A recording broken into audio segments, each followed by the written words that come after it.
Algum dia na sua vida você já teve um desejo ardente de voltar no tempo, retornar ao passado, relembrar algum momento épico ou até mesmo ver alguém querido que não está mais entre nós? Bom, tenho certeza que assim como eu, você também já teve esse desejo no coração. Apesar de que nós não temos uma tecnologia avançada como naqueles filmes de ficção científica, ou até mesmo algum tipo de magia digna do filme do Harry Potter, para poder voltar no tempo, nós temos uma coisa que pode nos confortar, que é lógico, a famigerada fotografia. Bom, nesse vídeo nós vamos dar uma analisada aí em duas fotos épicas que mostram alguns momentos inusitados. Eu sou seu brother André Carpano e sejam mais do que bem-vindos a mais um vídeo deste canal. Vai ver. Salve, salve rapaziada! Belezinha com vocês? Eu peço perdão a todos aí a ausência nesse canal, mas agora nós vamos retornar com força total. Rimou e dá até música, né? Peço também perdão por estar gravando neste ângulo aqui, e esse lado aqui vazio, mas é porque se eu sair assim, opa, pra cá, ó, o fundo estoura ali da minha janela, né? Tá de dia ainda, e se eu for esperar até a noite, vai atrasar outros vídeos. Vamos lá pra história.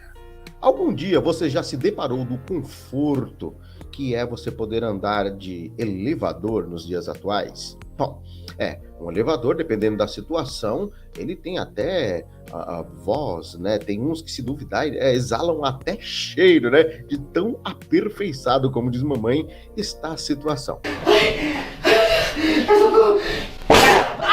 Mas antigamente não era dessa forma.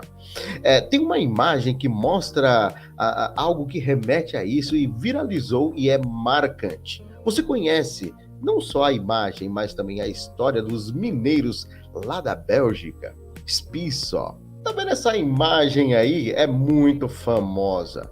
Os mineiros de carvão lá da Bélgica, todos amontoados em um elevador de uma mina de carvão, estavam ali para ir embora, encerrando um árduo dia de trabalho. E essa imagem aí é exatamente do ano de 1900. Olha só como era a situação precária, hein? Quem diria, hein? E hoje em dia, às vezes você vê uma pessoa reclamando aí porque tá alguém próximo de ti no elevador. Imagine numa situação dessa. Já tentou contar quantos camaradas tem ali dentro? É uma galera boa, né? E bem boa que tá ali, né? Bem aconchegante. Bom, o mais incrível era a história do porquê acabou acontecendo isso. Muitas pessoas se perguntam como eram as minas de carvão nesse momento, que também era muito conhecido como Revolução Industrial. E por conta dela, você viu esse monte de gente aí, né? Bom, vamos lá. As jornadas de trabalho, que chegavam de 14 horas, onde até crianças de até 5 anos eram utilizadas para abrir túneis profundos. Sim, isso mesmo. Eram galerias subterrâneas exploradas nos séculos 18 e 19, para abastecer a indústria inglesa, a qual estava nascendo. Extraindo então cerca de 100 milhões de toneladas de carvão por ano, a Inglaterra acabou trocando o esforço humano por locomotivas, teares e máquinas de fiação, impulsionando então a Revolução Industrial. As minas de carvão não são apenas consequência da era das máquinas, mas também era a causa. Nas primeiras jazidas, utilizavam-se bombas de água para retirar a água a qual se acumulava.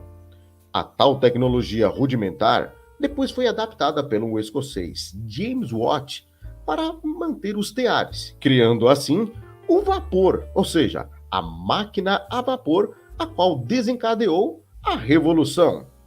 Todas essas informações são segundo José Jobson de Andrade Arruda, especialista em História Econômica da Unicamp. E apesar de muitos altos e baixos, onde pessoas sofriam risco de vida, inclusive muitas foram soterradas vivas, nessa época não era nada fácil. Mas e aí, você vai reclamar quando alguém esbarrar em você agora dentro de um elevador? Pense duas vezes, né? Eu tenho plena convicção que em algum dia da sua vida você já teve alguma curiosidade sobre as famigeradas pirâmides do Egito. Sim, são muito famosas, né? São a sétima maravilha do mundo, uma das sete, melhor dizendo, do mundo antigo, né? Todo mundo sempre tem alguma curiosidade. Porém, coisa que poucos sabem é a história da esfinge. Sim, e tem uma foto da esfinge que assim, sabe, é do momento marcante, quando desenterraram ela. Espie só. Bom, para quem não sabe, a escavação da esfinge começou em 1817, porém, só foi acabar cerca de 100 anos depois. Mas existem alguns detalhes fascinantes. Olha só essa imagem. Olhe todos os detalhes. Você já imaginou em se deparar com a esfinge desse jeito? E ter tal imagem dela, com tantos trabalhadores assim? Bom, tudo isso aqui foi graças ao trabalho de um certo homem. E olha, por incrível que pareça, não é um americano, não é um egípcio e muito menos algum alemão. Mas se trata de um italiano.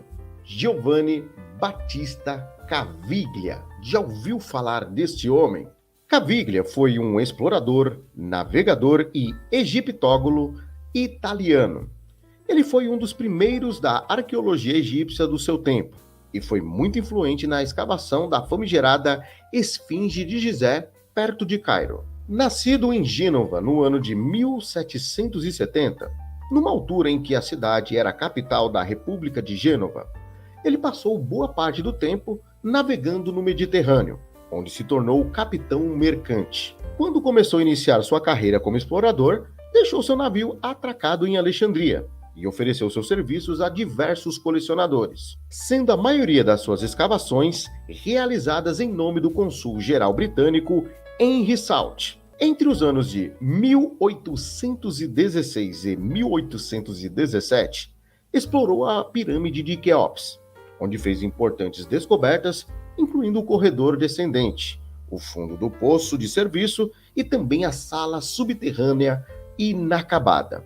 Porém, no ano de 1817, Salt, o britânico que decidiu contratar ele, no ano de 1817, Salt contratou para escavar a grande esfinge de Gizé, a que ao longo dos séculos foi quase que totalmente coberta pela areia do deserto. A última escavação ao redor da esfinge foi realizada até então no ano de 160 d.C., por ordem do imperador romano Marco Aurélio. À medida que as escavações continuavam sob o comando de Caviglia, ele então encontrou uma série de artefatos egípcios antigos, e também inscrições em grego e em latim. Estranho, né?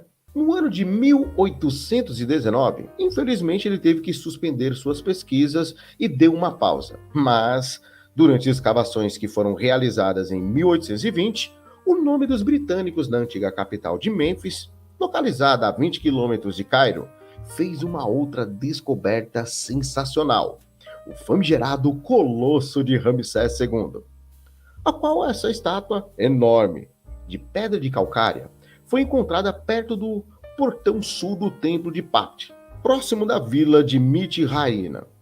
Apesar de não ter os pés e a estátua medir quase que 10 metros de altura, ela foi oferecida através do egiptólogo Hippo Rosellini ao grão-duque Leopoldo II da Toscana, a qual recusou a oferta, devido à dificuldade e custo envolvendo seu transporte. Mas em seguida, o Pachá do Egito, Mehmet Ali, o entregou ao Museu Britânico em Londres, a qual, por sua vez, recusou a oferta pelos mesmos motivos. Que coisa, hein? Uma descoberta fascinante e ninguém queria ela. O museu então foi construído sobre a estátua, aonde se encontra até os dias atuais. Mas e aí, família, o que vocês acharam dessas duas histórias e dessas duas fotos? Te remete ao passado? Faz com que você tenha desejo de voltar ao tempo para ver alguns detalhes? Bom, deixa aí a sua opinião. Não se esqueça que ainda tem mais histórias envolvendo isso daí, como por exemplo, o nariz, né, da esfinge. É um dos mistérios aí que muitas pessoas questionam. Mais uma vez agradeço o carinho e a atenção de todos por este que vos fala. Um forte abraço do Baixinho e até um próximo vídeo. Fui!